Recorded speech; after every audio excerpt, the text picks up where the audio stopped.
Bem-vindos a mais um Remédio Natural, né? Hoje nós vamos falar um pouquinho sobre essa glândula tão importante que a gente tem, né? Que é a tireoide e a importância que ela tem para todo o organismo, né? De uma maneira geral e começar falando um pouquinho de alguns sintomas que o desequilíbrio dela pode causar no organismo. Então vamos lá, vamos começar dentro de um processo que muitas vezes o pessoal não sabe direito aonde é que fica essa glândulazinha, né? Então, na verdade, a glândula da tireoide, ela tá em forma de borboleta e ela fica aqui nessa região, né, do pescoço. E é uma glândulazinha muito pequenininha, mas que, na verdade, interfere em todas as células do organismo, em todas as nossas funções. Ele é chamado, o hormônio da tireoide, ele é chamado, na verdade, de termostato do organismo. Ele é necessário para que todas as outras células funcionem. Então, nós temos lá a glândula, essa glândula produz um hormônio chamado T4, né? Então, não adianta muito a gente entrar com muito nome técnico, o que a gente vê nos exames normalmente é a avaliação de T4 total, T4 livre, né? Então, o T4, na verdade, é um pré-hormônio produzido pela glândula da tireoide, que depois, a partir de vários fatores e inclusive interferências nutricionais, vai produzir o hormônio da tireoide, que é o que a gente vê normalmente nos exames quando é avaliado como ou T3 total ou T3 livre, que na verdade o mais importante é sempre avaliar T4 livre ou T3 livre, né? Para ver como é que estão esses hormônios. Como eles têm uma interferência em todas as nossas funções, se a gente começa a ter algum problema na produção, tanto do pré-hormônio como na dificuldade desse pré-hormônio se transformar, né, ou formar o hormônio da tireoide, que é o T3, muitos sintomas começam a aparecer. E esses sintomas, eles são muito sutis. E eles aparecem de uma maneira muito sutil. E eles se confundem com vários outros processos que pode ter no organismo, né? E que muitas vezes recebem nomes, né, diferentes, ou seja, a pessoa tá muitas vezes com sintomas de hipotireoidismo e ela acaba recebendo o diagnóstico de fibromialgia, porque os sintomas se sobrepõem. Sintomas de hipotireoidismo, que é a diminuição do funcionamento dessa glândula, ela se sobrepõe aos sintomas, por exemplo, de uma fibromialgia. São sintomas também que podem ser confundidos, por exemplo, como uma anemia. Ferritina baixa, ferro baixo, né, hemograma alterado. Então, os sintomas de uma anemia ou os sintomas que a tireoide pode desencadear no organismo, pode se confundir, por exemplo, com, e é muito comum a gente ver hoje em dia, né, o pessoal com diagnóstico de fibromialgia, principalmente quando nada consegue se identificar o que a pessoa tem, acaba recebendo muitas vezes esse diagnóstico. Então, vamos falar um pouquinho o que acontece? Porque a gente, quando vê os exames de sangue da tireoide, a gente vê uma taxa de normalidade que é aproximadamente de 0,4 até 4,5 em alguns exames vão até 5,5, depende do laboratório que faz. Porém, isto é a normalidade. O ideal, né, hoje, até de acordo com a Sociedade de Endocrinologia, é que ele seja no máximo até 2. Tá? E para alguns até colocam que o ideal seria no máximo até 1. Então, o que acontece quando muitas vezes esse hormônio,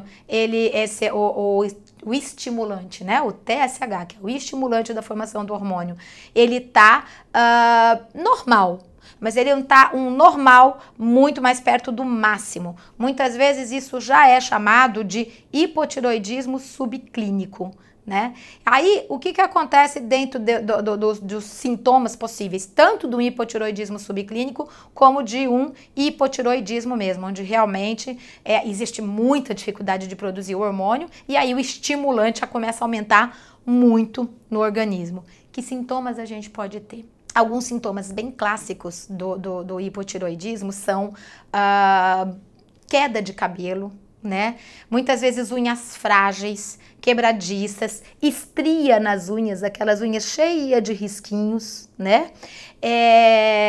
Pele ressecada, cansaço, sonolência, alterações de humor. Segundo uma endocrinologista, né, amiga, aliás, para mim, uma das pessoas que mais conhece sobre tireoide, ela me falou que muitas vezes pessoas internadas em clínicas psiquiátricas, o real problema dessa pessoa é problema de tireoide. Então, essas alterações na tireoide, né, principalmente ligadas ao hipotireoidismo, mas vocês vão ver que também tem alguns ligados ao hipertireoidismo, ela pode dar sintomas como depressão, alteração de humor, embotamento mental, dificuldade de pensar, dificuldade de se concentrar, sonolência, cansaço, dores musculares, cansaço muscular e dentro de todo esse processo, muitas vezes a deficiência desse hormônio da tireoide pode levar, por exemplo, a aumento do colesterol, né, que é chamado de mau colesterol, que é o LDL. Então, pode aumentar o LDL e pode aumentar também triglicérides, tá? Então, principalmente quando você vê dentro de um processo que nada justifica. Tá? Então, sempre é importante a gente pensar na tireoide. Algumas outras possibilidades, muitas vezes pessoas que não conseguem engravidar, tá? Dentro de um processo e tá tentando engravidar, não consegue. Uma coisa fundamental de sempre pesquisar é a tireoide, tá? Porque uma tireoide hipofuncionante, ela pode interferir tanto na fertilidade primária, né, que é não conseguir engravidar, quanto na secundária, que é não conseguir manter uma gestação. E o inverso é verdadeiro. Durante a gestação, existem fatores que podem favorecer uma alteração da tireoide e levar aí a hipotireoidismo. Entre esses fatores, existe um aumento natural na excreção do iodo. Bom, e o que o iodo está fazendo aqui no meio dessa história, né? O iodo, ele é determinante para a produção do hormônio da tireoide. Ele determina a produção do hormônio da tireoide. Só que, além do iodo, que é determinante, nós temos também vários nutrientes, como o zinco, como o ferro. O ferro é fundamental para a formação do hormônio da tireoide. O selênio é um dos principais determinantes. Por isso que quando começou uma epidemia de hipotireoidismo, começou a se relacionar isso principalmente com lugares onde o solo era muito deficiente de selênio, tá? Manganês também é fundamental para a produção desse hormônio, além de vários outros nutrientes, e aí que trabalham em conjunto, sempre pensando que eles trabalham em conjunto. E dentro desses sintomas mais comuns aí que a gente tem do hipotireoidismo, é sempre importante pesquisar quando muitas vezes a pessoa vem com diagnóstico de fibromialgia, como a gente já tinha falado. Então, eu já peguei casos de pacientes com diagnósticos de fibromialgia que vinha sendo tratado há 5 anos como fibromialgia e eu perguntei se já tinha feito avaliação da tireoide. E até aquele momento não tinha sido feita a avaliação da tireoide. E quando nós pegamos o exame da tireoide, né, que eu pedi para ela voltar para o médico, conversar com o médico, fazer uma avaliação para ver se detectava alguma alteração da tireoide, o TSH, que é o normal, é até 4, dela estava já em 9, ou seja, né, o organismo estava tendo que estimular, aumentar muito o hormônio estimulante, porque ele não estava conseguindo produzir o hormônio. E os hormônios da tireoide em níveis baixíssimos. Foi só regular, o médico regular o hormônio da tireoide e esses sintomas que até então eram chamados de fibromialgia acabaram desaparecendo. E outro diagnóstico diferencial é pesquisar não só o hemograma. É muito importante nesses casos de avaliação de anemia, pesquisar também a ferritina. A ferritina, quando ela está baixa no organismo, mesmo que ela esteja dentro de uma normalidade, porque a normalidade em geral é de 10 até 200 e pouco para a mulher, e para o homem até mais próximo de 300, né? Porém, muitas vezes a ferritina está dentro do normal, mas está abaixo de 60. E quando ela está abaixo de 60, ela já pode provocar sintomas que são parecidos com os sintomas da do hipotiroidismo, tá? Inclusive cansaço nas pernas, né? A gente tinha falado em fadiga muscular de uma maneira geral, mas aquela sensação de cansaço nas pernas, de falta de energia, sonolência. Uma das coisas comuns também é esses sintomas começarem a piorar, principalmente do fim da tarde para a noite, que é o horário da tireoide. Então, muitas vezes quando começa a pessoa falar, não, eu até fico razoável, mas quando vai chegando do fim da tarde para a noite, tudo piora. Então, mais um motivo de se pesquisar a adequação desse hormônio da tireoide. E por outro lado, a gente pode ter uma doença autoimune chamada doença de Graves, né? Essa doença de Graves, na verdade, ela já provoca um processo diferente, que é o aumento da produção desse hormônio da tireoide. E muitas vezes nesse processo a pessoa pode ficar muito agitada, com taquicardia, suor, transpirando, né? A cabeça muito agitada, muitas vezes com um nível de ansiedade que acaba interferindo muito em qualidade de sono, tremores, né? Então, são sintomas que normalmente é um sintoma de aceleração do metabolismo. Inclusive com uma perda de peso importante, sem nada que justifique, sem nenhuma mudança na alimentação. E aí começa a ter uma perda de peso importante, normalmente associada a todos esses sintomas, tá? Então, muitas vezes esses sintomas, tanto do hipotiroidismo como do hipertiroidismo, eles podem ser relacionados a estresse. Então, confundidos com aumento de estresse. E aí a gente já teve casos de muitas pessoas que já vinham cursando com esses sintomas há um bom tempo e, na verdade, o processo era simples assim, que você está muito estressado, né? E acabava efetivamente não pesquisando a fundo. Nos problemas do hipotiroidismo, uma das coisas mais comuns de desencadear hoje em dia é a tiroidite de Hashimoto. A tiroidite de Hashimoto é uma doença autoimune, aonde vai começar a existir uma destruição das glândulas da tireoide, tá? Através do aumento da produção de autoanticorpos. E esses autoanticorpos, ao invés de, normalmente são anticorpos que são formados para combater algum agressor, e muitas vezes esse agressor tem uma sequência parecida com o hormônio da tireoide e por um desequilíbrio imunológico, por aumento de processo inflamatório, carências nutricionais, normalmente se associa a vários fatores que desequilibram o sistema imunológico. E neste desequilíbrio do sistema imunológico, ele pode começar a combater o tecido combater a glândula da tireoide como se estivesse combatendo esse agressor contra o qual ele foi programado. Então, esse é o autoimune. E aí, a partir do processo autoimune, aí a pessoa pode vir a desenvolver tanto a tiroidite de Hashimoto como a doença de Graves. O que normalmente a gente pega muito mais com muito mais frequência no consultório é a tiroidite de Hashimoto. Essa costuma ser a mais comum de estar presente aí. Então, fique atento, é muito importante a gente ficar atento, não há um sintoma, sempre pensa nisso, é um conjunto de sintomas que normalmente leva a gente a ter a desconfiança de que pode ter alguma alteração da tireoide. E ainda lembrando, uma alteração comum que a tireoide pode desencadear é a alteração de, na verdade, de hormônios, né? Tanto femininos como masculinos, mas entre eles desequilibrando, por exemplo, a menstruação. Então, sem dúvida nenhuma,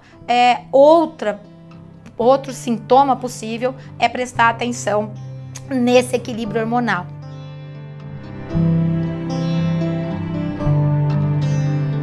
Bom, vamos falar um pouquinho agora sobre causas alimentares e nutricionais que podem contribuir, quando não ser o principal fator do desencadeamento desses desequilíbrios da tireoide. Claro, eu acho que aqui vocês sempre me ouviram falar desde o começo que todo sintoma, todo processo que tem que ir no médico, tem que pesquisar, tem que sempre descartar qualquer possibilidade de ter alguma coisa clínica, alguma coisa lesional que pode estar contribuindo ou sendo o principal fator, às vezes até, desses sintomas, né? Então, o que eu vou colocar aqui é a parte alimentar que pode estar contribuindo com tudo isso, né? Já disse que algumas vezes ela é determinante, mas a gente sempre tem que considerar todos esses fatores para a gente poder não entrar naquela ideia de que muitas vezes eu tenho um problema e eu vou só através da alimentação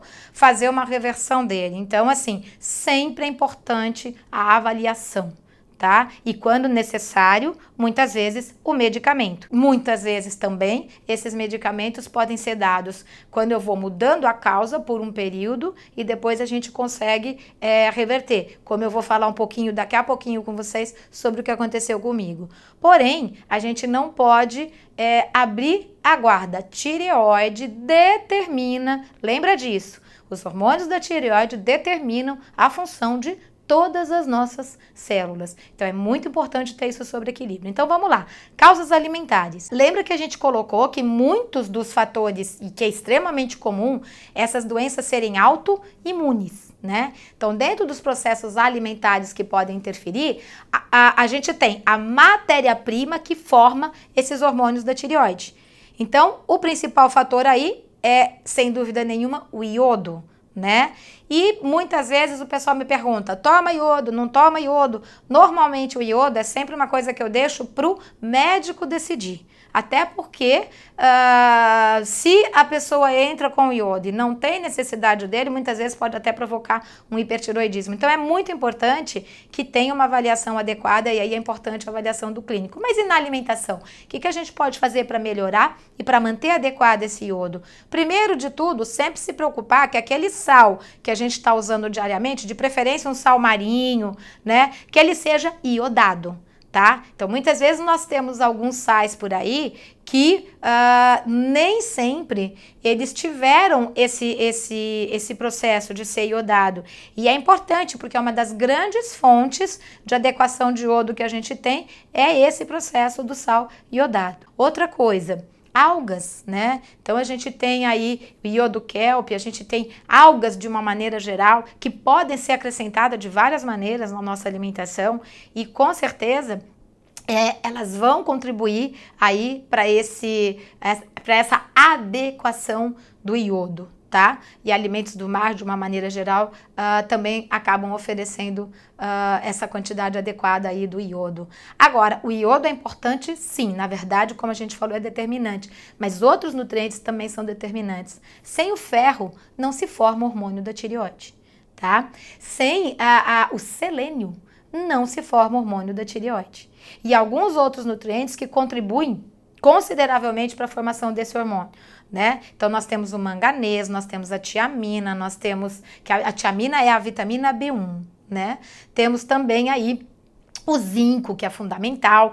E quando a gente pensa no complexo B, de uma maneira geral, o complexo B é importante para tudo que envolve o metabolismo, né? Inclusive dentro desse processo de formação e ação dos hormônios da tireoide. Na verdade, volta para a história desses micronutrientes, né? E como aminoácido, um dos principais aminoácidos aí necessários para formar o hormônio da tireoide é a tirosina, né? Então, sem dúvida nenhuma, a gente precisa de adequação, na verdade, de todos os nutrientes, os macronutrientes, né? Inclusive todos os aminoácidos, e sempre essa adequação das vitaminas, dos minerais, de uma maneira geral, do ômega 3, que é fundamental, principalmente como uma ação anti-inflamatória, imunomoduladora. Então, todos esses nutrientes estão fundamentais.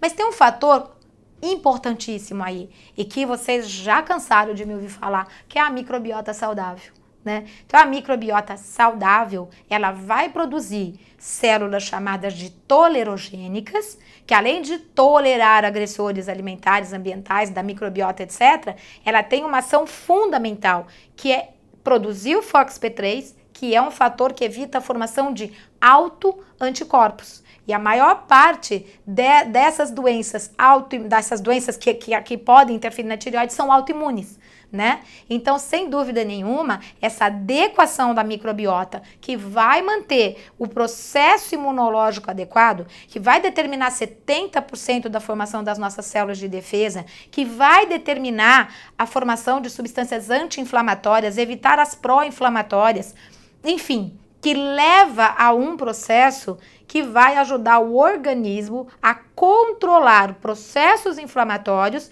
que estão na base do desequilíbrio do organismo que favorece doenças autoimunes. Por isso, sempre quando a gente ouve falar de doença autoimune, a gente já pensa sempre num processo anterior a isso, que é a inflamação, né? Então, sem dúvida nenhuma, aí nós temos nutrientes altamente anti-inflamatórios, como magnésio, cobre, ômega 3, né? Entre outros. Então, sem dúvida nenhuma, por isso que não dá pra gente pensar em um nutriente, outro nutriente isolado. A gente vê que é um processo que sempre está associado, né? E ainda, pensando na alimentação, nós temos hoje um protocolo do Ministério da Saúde, que é: quando você tem qualquer doença autoimune, qualquer uma, incluindo aí doença de Graves e tiroidite de Hashimoto, pesquise doença celíaca. Por que isso está dentro do protocolo aí do Ministério? Porque já se tem vários estudos, né? Acho que inúmeros estudos que hoje relacionam o glúten na base de praticamente todas, como causa de praticamente todas as doenças autoimunes, incluindo aí a tiroidite de Hashimoto e a doença de Graves. É óbvio que outros alimentos, outras substâncias pró-inflamatórias, como a gente já falou, de derivado de leite, de soja, etc., pode contribuir. Mas o glúten, além dele ter muitos peptídeos que podem desencadear esse processo, ele tem 2 peptídeos que quebram a ligação das células intestinais e permite que outras substâncias tóxicas entrem no organismo. E se entre elas tiver alguma que tenha uma sequência proteica igual ao do tecido da tireoide, pode gerar um processo autoimune por mimetismo celular ou molecular e começar a fazer a destruição dessa glândula da tireoide.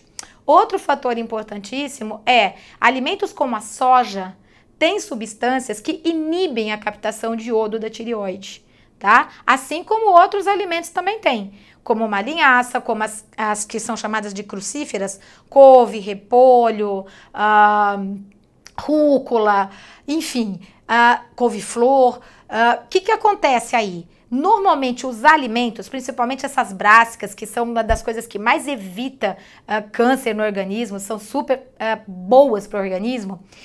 Normalmente, para que elas façam esse processo de inibir a captação de iodo da tireoide, você tem que comer uma quantidade muito grande por vez. Então, não é pegar, por exemplo, aquele couve que a gente se ensinou a fazer, pegar um pedacinho dele, bater com um pouquinho de fruta e tomar, que vai inibir a captação de iodo da tireoide. E é muito importante eu falar isso para vocês, porque assim, não tem uma aula que eu dê de pós-graduação, seja para nutricionista, seja para médico, seja palestra que eu vou dar, que eu não tenha essa pergunta. E quando tem problema de tireoide, pode tomar a couve? Pode e deve, desde que não seja um problema de bócio. O bócio é a não captação do iodo. E aí leva a um aumento da glândula, porque ela fica tentando, ela vai aumentando para tentar aumentar a captação do iodo. E aí acaba tendo aquele bócio, né, que é aquela que normalmente fica aquele inchado aqui no pescoço e normalmente uma não função da glândula pela falta do iodo. Então, nesses casos, é claro que a gente vai ter que tomar cuidado com todos os fatores que podem inibir ainda mais essa absorção do iodo. Mas não quando eu estou falando de uma tiroidite de Hashimoto, de uma doença de Graves ou de qualquer outro processo que não seja por causa diretamente dessa captação do iodo. Então é muito importante saber disso. Por quê? Porque às vezes tem pessoas que têm problema com gastrite, gastrite erosiva, úlcera, refluxo, transtornos gastroesofágicos, que ficam com medo de usar a couve por causa da captação de iodo. Com certeza não tem problema nessa situação. Mas uma coisa muito importante que a gente tem que tomar cuidado: com a soja. A soja é um dos desencadeantes de problema de tireoide, tanto pelo processo inflamatório como por inibição da captação de iodo. E aí sim, muitas vezes em quantidades que não precisam ser altas. Então a gente tem, o maior problema é consumo frequente. Tá? Então eu acredito que dentro de tudo que a gente falou da alimentação, já dá para ter uma ideia da importância desse processo, né? Do alto consumo aí de legumes, de verduras, de frutas, de uma hidratação adequada, de evitar esses alimentos que tenham alta relação com o processo inflamatório, desencadeamento de processo da tireoide. O açúcar, tem que tomar cuidado também, porque é alimento de fungos e más bactérias que desequilibra esse sistema imunológico e pode promover processo autoimune pelo desequilíbrio da microbiota saudável. Então, de uma maneira geral, esses são os principais fatores que a gente vai prestando atenção e se preocupando para tentar equilibrar quando a gente precisa equilibrar o organismo de quem tem transtornos da tireoide.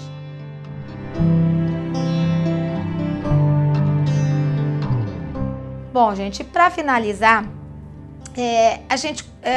normalmente a informação que a gente tem é: se você tem uma tireoidite de Hashimoto, ou se você tem uma doença de Graves, ou se você tem algum problema na tireoide, é pro resto da vida.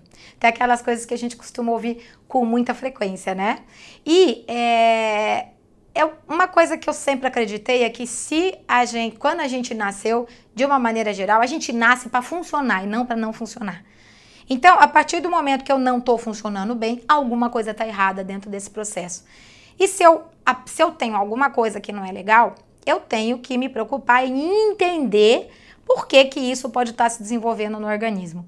E querendo ou não, a única coisa que forma a gente, em todos os níveis, é o nutriente que a gente ingere do alimento que a gente come. Então, dentro desse quadro, dentro desse processo, e eu venho estudando isso, como eu já falei para vocês, há mais de 26 anos, há mais ou menos uns 20 anos atrás, que eu já não consumia leite, já não consumia soja, e a gente tem uma alimentação que dentro dessa construção, normalmente é uma alimentação que tende a manter o organismo funcionando um pouquinho melhor.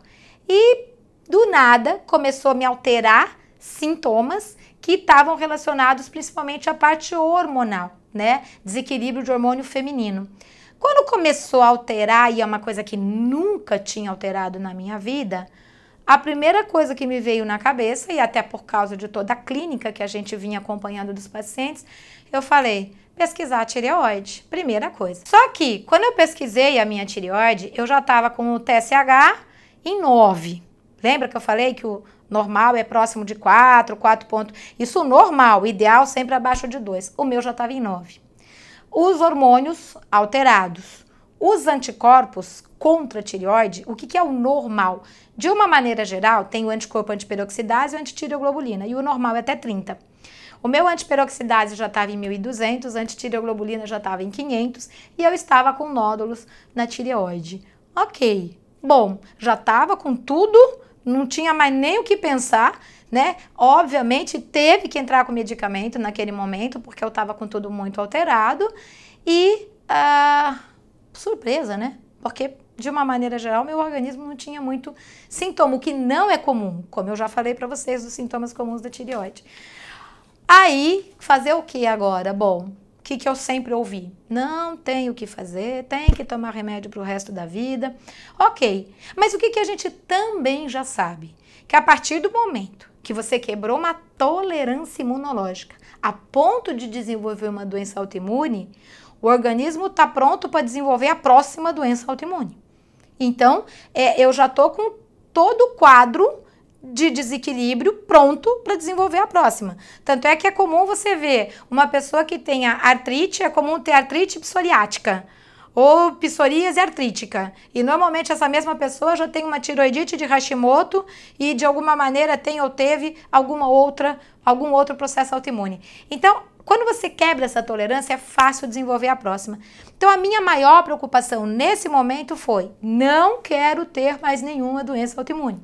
Acabou. Então, eu vou fazer tudo para melhorar. E naquela época, embora a gente não tivesse todo o domínio dos porquês de hoje, eu já sabia que o glúten era um dos principais desencadeantes e que aumento de fungo no intestino, por desequilíbrio da microbiota saudável, é um dos principais desencadeantes relacionados também à tiroidite de Hashimoto. Por isso que eu falei para vocês a importância da microbiota saudável.